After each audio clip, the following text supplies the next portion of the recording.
मैंने नदीम साहब की फ़िल्म देखी ज़िंदगी, वो शबस्तान सिनेमा रावलपिंडी पे देखी थी। ये भी 1978 की बात है और वो फ़िल्म भी मुझे इतनी अच्छी लगी कि मैं नदीम साहब का फ़ैन हो गया। फिर उसके बाद मैंने ससुराल फ़िल्म शाहिद साहब की देखी तो उनका फ़ैन हो गया, क्योंकि वो भी बहुत अच्छी फ़िल्म थी। उसमें शाहिद साहब ने इतनी अच्छी अदाकारी की। और मोहम्मद अली साहब की सलाखें फ़िल्म देखी थी तो वो मोती महल सिनेमा पे देखी थी, पहली फ़िल्म थी मोती महल सिनेमा पे। उसके बाद वहीद साहब की सहेली फ़िल्म आई थी 1977 में मैंने सलाखें देखी, ये दिसंबर का महीना था। उसके बाद साथ ही जनवरी में 1978 में सहेली फ़िल्म आ गई और सहेली फ़िल्म वहीद साहब की इतना रश था कि मैं बता नहीं सकता, क्योंकि हम उस वक़्त स्कूल से भाग के फ़िल्म देखने के लिए गए थे और लेडीज़ ने बारिश होने के बावजूद नीचे फर्श पे बैठ के फ़िल्म देखी। लेडीज़ ने कहा कि हमने फ़िल्म देखनी हर हालत में, चाहे फर्श पे बैठ के देखें। ये हालत थी सिनेमा की और वहीद के चाहने वालों की। मुझे सब अदाकार अच्छे लगते, पाकिस्तानी थे, हमारे अपने थे, इन्होंने हमें इंटरटेन किया क्योंकि सब एक से बढ़कर एक थे, सब फूल थे। फिर उसके बाद गुलामुद्दीन और आसिफ खान की इकट्ठी फ़िल्म आई दुश्मन होता ऐसा, और वो बहुत एक्शन मूवी थी, वो भी हमें बहुत अच्छी लगी। इतनी अच्छी अदाकारी की गुलामुद्दीन साहब ने, उसमें नेगेटिव रोल भी था थोड़ा सा उनका, लेकिन वो फ़िल्म बहुत अच्छी थी। उसके बाद गुलामुद्दीन साहब की आतिश फ़िल्म आई 1980 में तो रियल्टो सिनेमा पर, वो देखी तो मैं गुलामुद्दीन साहब का ही फ़ैन हो गया। उसके बाद उनकी पुरानी मूवी मेरा नाम मोहब्बत देखी, फिर उनके बाद वडेरा आई। उनकी एक से एक बढ़कर एक लाजवाल थी, ज़िद थी, और एक से बढ़कर एक मूवी थी, मैं उनका भी फ़ैन हो गया। लेकिन मैं आपसे ये बात करना चाहता हूँ कि जितनी भी ये मूवी, जितनी भी अदाकार, सब एक से बढ़कर एक थे। मोहम्मद अली साहब की सलाखें में, उसके बाद बहन भाई, इंसाफ और कानून, सब मूवी उनकी भी बहुत अच्छी थी कि सब अपनी अपनी जगह फिट थे। एक फूल थे, गुलदस्ता थे, उन फूलों में सबसे उभरता हुआ फूल उस गुलदस्ते में वहीद साहब। और मुझे गरीब जान के ऊपर बनी हुई दोनों तरफ है आज बराबर बनी हुई। फिर उनकी फ़िल्म आई परख, उसमें एक्शन रोल था उनका, चोर का रोल था एक, और उस किरदार में भी वो इतने डूब कर उन्होंने एक्टिंग की। उसमें आसिफ खान साहब मेरे पसंदीदा एक्टर वो भी थे, और परख फ़िल्म भी 1978 की में संगीत सिनेमा पे आई थी।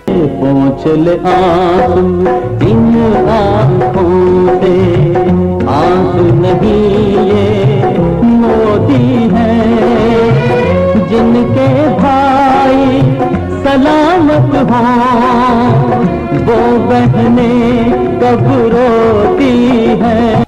इसी तरह उनकी फ़िल्म बंदगी थी, वो भी 8 मूवी थी पाकिस्तान की, उनमें वहीद साहब की इतनी बेहतरीन एक्टिंग।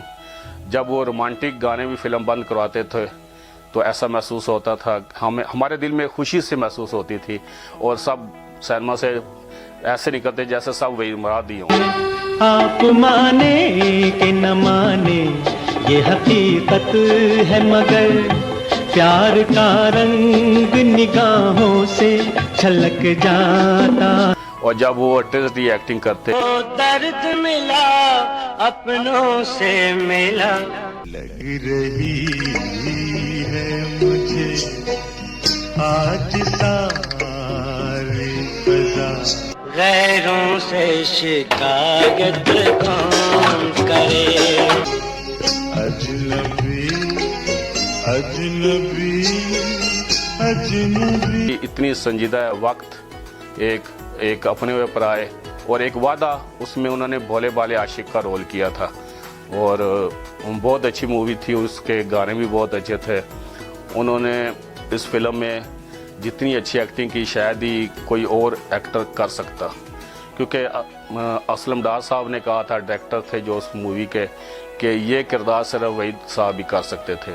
सिनेमा पे वो माहौल होता था कि लेडीज़ के लिए स्पेशल शो हुआ करता था, और सिनेमा वालों ने सिर्फ लेडीज़ को टिकट देने होते थे, लेकिन हम स्टूडेंट थे, हमें भी मिल जाया करते थे। हम छोटे होते थे लेकिन मिल जाते थे टिकट। हम किसी लेडीज़ को कहते थे कि हमें टिकट ले दें, वो हमें भी ले देती थी। और रावलपिंडी का पीएफ सिनेमा पे जब भी वहीद माद की फ़िल्म लगती तो कॉलेज की लड़कियां लड़के और मेडिकल कॉलेज के स्टूडेंट इतने तादाद में आते कि सिनेमा फुल होता और बहुत ज़्यादा अप्रिशिएट किया जाता है वहीद माद साहब को। फूल फेंकते लोग, ऐसे मूवियाँ देखी कि जिस पे लोग उन स्क्रीन पे फूल फेंका करते थे।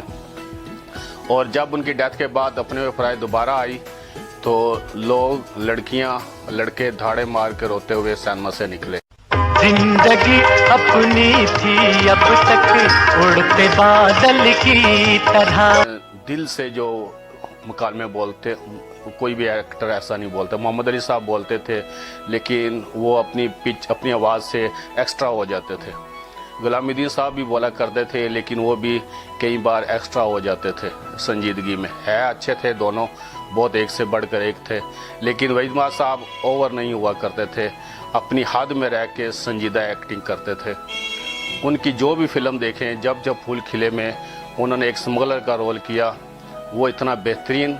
और उसमें एक गाना था, क्या पता ज़िंदगी का क्या भरोसा है किसी का, और इतना अच्छा अहमद रुश्दी साहब ने गाया कि लोग देखते ही रह जाते हैं। वो जितनी बार भी फिल्म देखी जाए वो सिर्फ वहीद माद की फिल्म थी। हालांकि उसमें मोहम्मद अली साहब और नदीम साहब भी थे, तीनों भाई थे, लेकिन सिर्फ वो वहीद माद साहब की फिल्म ही कहलाती है। क्या पता जिंदगी का क्या भरोसा है किसी का, क्या पता जिंदगी का क्या पता जिंदगी का। हीरा पत्थर से लेकर ज़लज़ला तक वो छाए रहे फिल्म इंडस्ट्री पर। लोग कहते थे कि उनको ज़वाल आया, उनको तो ज़वाल आज तक नहीं आया। आज भी हम बैठ के उन्हीं का प्रोग्राम कर रहे हैं। ये सिर्फ अल्लाह ताला की उन पे कोई ख़ास करम नवाजी है कि जो आज तक उनको याद किया जाता है। वरना लोग तो, मोइन अख्तर का कहना था कि लोग अपने प्यारों को 1 साल 2 साल के बाद भूल जाते हैं जब वो फोत हो जाते हैं। एक वहीद माद साहब का नाम अल्लाह ने अब तक ज़िंदा रखा हुआ है और उनमें कुछ था तो इसीलिए वो आज भी हमारे दिलों में बसते हैं। आज भी यूट्यूब पर देख लें, सोशल मीडिया पे कोई चैनल जब उनकी बर्थडे हो या उनकी डेथ एनिवर्सरी हो तो सब चैनल उनके गाने दिखाते हैं। उनका सिर्फ गाने फिल्म बंद करवाने का नहीं, गाना फिल्म बंद तो वो बहुत ही अच्छा करवाते थे, रोमांटिक तो थे ही वो। लेकिन जब मैंने उनकी फ़िल्म देखी, जैसे शरारती सी, जैसे देवर भाभी में, अंजुमन में और बंदगी में भी पहले वो एक शरारती से शरीर से होते लड़के होते हैं तो वो भी इतना अच्छा, जब वो लाइट कॉमेडी करते वो भी इतने अच्छे, और जब उनका एक्शन था, एक्शन में भी एक नगीना थी और घेराव थी और परख थी, जब जब फूल खिले थी, जाल में भी था उनमें उनका अपनी फ़िल्म। रंगीला साहब की तरह एक वहीद माद साहब थे जो हर फन मौला थे। वो राइटर भी थे, प्रोड्यूसर भी थे और डायरेक्टर भी थे और वो हीरो भी थे। डबल रोल भी उन्होंने किया, हिल स्टेशन में भी डबल रोल किया। दौलत और दुनिया में जो उन्होंने एक्शन का डाकू का रोल किया, जो डबल रोल था, एक शायर का था, दूसरा डाकू का था, और वो इतनी खूबसूरती से निभाया कि देखने वाले हैरान रह जाते थे। और वो फिल्म सिर्फ वहीद माद साहब की वजह से इतनी कामयाब हुई थी। दौलत और दुनिया, उनकी एक फ़िल्म और थी खलीफा सईद की गुलाम, एक वो कामयाब थी, बाकी उनकी सब फिल्में फ्लॉप हुई थी। उसके बाद उससे पहले कितने अदाकार आए और दुनिया से चले गए, कोई किसी को इतना याद नहीं करता जितना वहीद माद साहब को। जैसे शाहरुख खान के घर के बाहर मजमा जमा होता है, उनके फ़ैन होते हैं, इसी तरह वहीद माद साहब के घर के बाहर भी उनके फ़ैन सुबह सुबह आ जाते थे। कॉलेज में जाने से पहले वो वहीद माद साहब का दीदार करने के लिए आते कि एक बार वो छत पे खड़े हो जाएं और हम दीदार करके अपने अपने काम पे जाएं। ऐसा अंदाज था उनका, हेयर स्टाइल सब ने अपनाया। तारिक जमील साहब भी कहते थे कि वहीद माद साहब के कट के जो वो 5 रुपये लिया करते थे और आम कट के जो हेयर ड्रेसर थे वो 2 आने या 5 आने लेते थे, 8 आने लेते थे। तो सिर्फ वहीद माद साहब का इतना मकबूलियत उनको हुई। एक बार परवेज़ मलिक साहब ने कहा था कि हम शूटिंग करने किसी जंगल में गए तो वहाँ पे जंगल के लोग आ गए, वो कहने लगे कि वहीद माद साहब को देख के वो इतने खुश हुए। तो वहीद माद साहब जब उनकी तरफ वो स्टीयरिंग गाड़ी में बैठे हुए थे और रो रहे थे, तो सब ने देखा कि तुम क्यों रो रहे हो। तो प्रिंस मलिक साहब ने पूछा, कहने लगा इनको क्या पता कि मैं एक्टर हूँ या मैं हीरो हूँ, मैं तो ये तो एक जंगली हैं, जंगल में, यहाँ पे इतने दूर गांव है शहर से। वो कहने लगे कि हमने इनके पोस्टर देखे थे, इनके बड़े बड़े बोर्ड, साइन बोर्ड देखे थे, हम शहर जाते हैं तो इसलिए हमने पहचान लिया कि ये हीरो है। तो और वो रोने लग पड़े वहीद माज साहब के अल्लाह ने मुझे इस जंगल में भी इतना मकबूल किया हुआ है। नाजरीन, वो एक बार गाजी अब्दुल्ला शाह गाजी के मज़ार पर गए, दुआ करने के लिए लोगों का हजूम था और उन्होंने वहीद माज साहब को उठा लिया कंधे पर, लेकिन फिर उसके बाद वो दोबारा नहीं गए। कहते दरबार की बेहरमती होती है, मैं अब ऐसी जगह नहीं जाया करूँगा। वो मरी में गए दुराहा फिल्म की शूटिंग करने के लिए, जिस कप में उन्होंने चाय पी थी और वह कप लड़कियां वहाँ पे कुछ कॉलेज की आ गई स्टूडेंट थी, तो वह कप उनका ले लिया। किसी ने वहीद माज साहब की टाई ले ली, उनके टुकड़े कर लिए, जुराबें ले ली, उन्होंने कैंची से काट के आपस में बांट लिया। जो जिसको अभी तक चाहा गया, आज भी उस ज़माने की जो लेडीज़ हैं उसी तरह उनसे मोहब्बत करती हैं, उसी तरह उनको चाहती हैं जैसे वो अपने ज़माने में थे। नई नस्ल भी जानती है कि वहीद माज साहब हमारे पाकिस्तान के बेहतरीन और सबसे खूबसूरत और सबसे टैलेंटेड हीरो थे, वरना आज तक किसी को नहीं पता। और भी कई फौत हुए हैं, कितने हीरो चले गए हैं दुनिया से, कोई किसी को जानता तक नहीं है। लेकिन ये मीडिया का भी कमाल है कि उन्होंने वहीद माज साहब को ज़िंदा रखा हुआ है।